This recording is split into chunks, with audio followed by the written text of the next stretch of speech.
gece son gecemiz, acı günler yakında, bir ömür böyle geçti, olamadık farkında.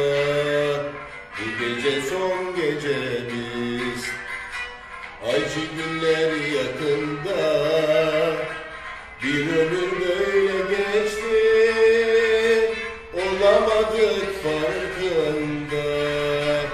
At kadehi elinden, bir parçaya bölünsün, dökülsün meyler yere, hatıralar gömülsün.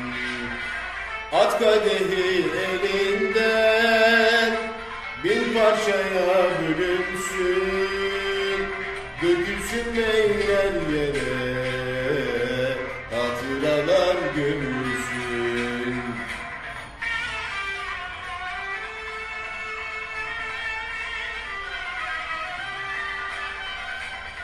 Evet, 2019'un bütün Türk milletine hayırlı uğurlu olmasını, sağlık, mutluluk, huzur getirmesi dilekleriyle arkadaşlar. Yeni yılınız kutlu olsun.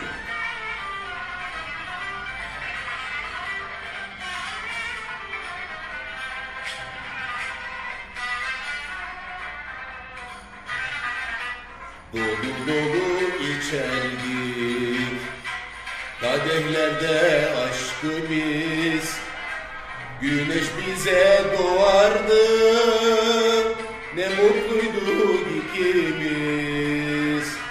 Dolu dolu içerdik, kadehlerde aşkı biz, güneş bize doğardı, ne mutluyduk ikimiz.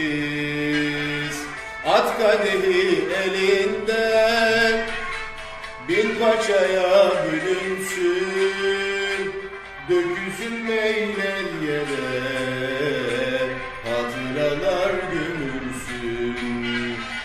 At kadehi elinden, bin parçaya bölünsün, dökülsün meyler yere, hatıralar gömülsün.